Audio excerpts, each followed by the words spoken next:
देखिए, बोले कि हम लोग पार्क को हम लोग एक आदमी को मेंटेन के लिए देने लगे। ये दुकान कैसा क्यों नहीं बंद करा है? डेप्यूटी मेयर आसनसोल नर्सरी को दे दिया है, किस लिए? डेप्यूटी मेयर जवाब दो, वसीमुल हक जवाब दो, वसीमुल हक जवाब दो। 40 लोगों के पेट में लात क्यों मारा? वसीमुल हक जवाब दो। वो कर रही है, उसको दुकान कैसे अलॉट हुआ? वसीमुल हक जवाब दो।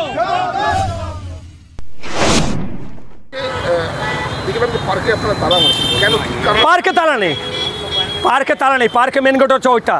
এটা মারা হয়েছে, এটা ইলিগাল দোকান ছিল, যেটা আসানসোলের ডেপুটি মেয়র ওয়াসিমুল হক নিজে ইচ্ছা মোতাবিক উনি ভাবছেন আসানসোল যে ওনার জাগির আছে, ওনার সালতানাত আছে, উনি এখানকার জমিদার, উনি যাকে খুশি দোকান দিয়ে দিয়েছেন। যে হকার নেই তাকেও বিএনআর দোকান দিয়ে দিয়েছেন, আর এখানে আসানসোল নার্সারিকে দোকান দিয়ে দিলেন।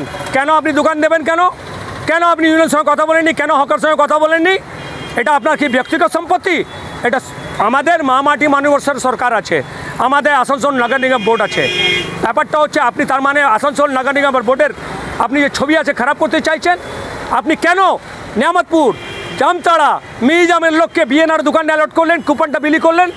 এটা কি আপনার ব্যক্তিগত সম্পত্তি? আপনি যাকে খুশি, যে হকার নেই তাকে আপনি দোকান অ্যালট করে দিয়েছেন। কেন দোকান আপনি দেবেন? কেন হকার দোকান পায়নি? এটাই বক্তব্য।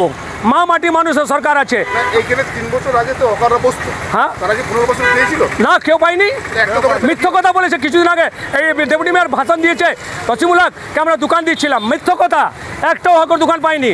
একটা দোকানদারে খালি আসানসোল দেওয়া হয়েছে, পুরো পার্কটাকে দেওয়া হয়েছে। কেন ভাই? একটা হকার আসানসোল নার্সারি কেন? কেউ দোকান পায়নি। 41 জন, 41 একটা লোক দোকান পায়নি, বলছে আমরা দিচ্ছিলাম না। বাজে কথা, মিথ্য কথা বলছে ও লোকটা।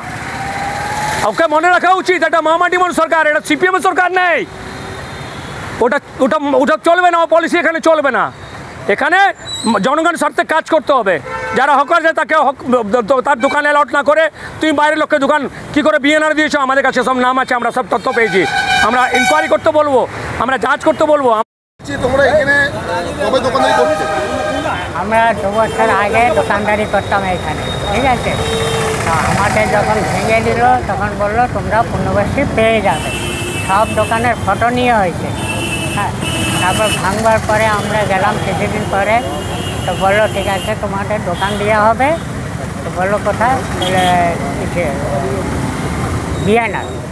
তো ওইখানে সব চেক করলো, আমাদের হকার পাওয়ারা দোকান পায় নাই। না, আমরা খবরই পাইনি। স্যার আমরা যোগাযোগ করেছিলে দোকানের জন্য? হ্যাঁ, দোকানের জন্য যোগাযোগ করেছিলাম। কি বলেছিল? বলছিলাম আমাদের যে কোনো জায়গায় দোকান দিলেও চলবে। তো বললো ঠিক আছে বিএনআরে দেখছি। সেটা আমরা কবে দোকান দিয়েছে কি না দিয়েছে সেটা আমরা কখনো জানতে পারিনি।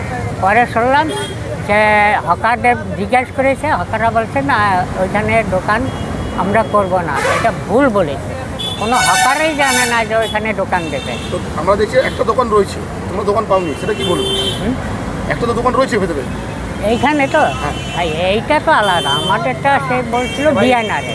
আর এইখানে যেটা হয়েছে এখানে আমরা কেউ পাইনি। না, আমার নাম বিশু পাল। জলের অপর নাম জীবন। এবার সেই জল সরবরাহ করার জন্য জনস্বাস্থ্য কারিগর বিভাগে পানীয় জলে পাইপ চুরির ঘটনা সামনে এলো সালানপুর ব্লকে সিদাবাড়ি বাঁশকেটিয়া অঞ্চলে। রাজ্যের মুখ্যমন্ত্রী মমতা বন্দ্যোপাধ্যায়ের জল স্বপ্ন প্রকল্পে পাইপ চুরির ঘটনায় গোটা এলাকা জুড়ে চাঞ্চল্য ছড়িয়েছে। জানা যায় সালানপুর থানা কল্যাণেশ্বরী ফাঁড়ি অন্তর্গত বাঁশকেটিয়া জল ট্যাঙ্কি থেকে এলাকায় পানীয় জল সরবরাহের জন্য সিদাবাড়ি বাঁশকেটিয়া রাস্তা ধারে সারাসারি প্রায় 50টি পাইপ লাইন এনে রাখা হয়েছিল, যার মধ্যে 33টি পাইপ একই রাতে উধাও। প্রশ্ন, কিভাবে এক রাতে এত বড় পাইপগুলি এক নিমিষে চুরি হয়ে গেল? এতগুলো পাইপ নিয়ে যেতেও প্রচুর লোক ও সময় এবং বড় গাড়ি প্রয়োজন।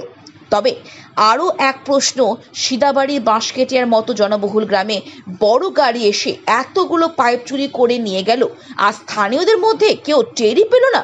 সব কিছুই যেন একটা প্রশ্ন। তার সঙ্গে প্রশ্ন উঠছে পুলিশের নিরাপত্তা নিয়েও।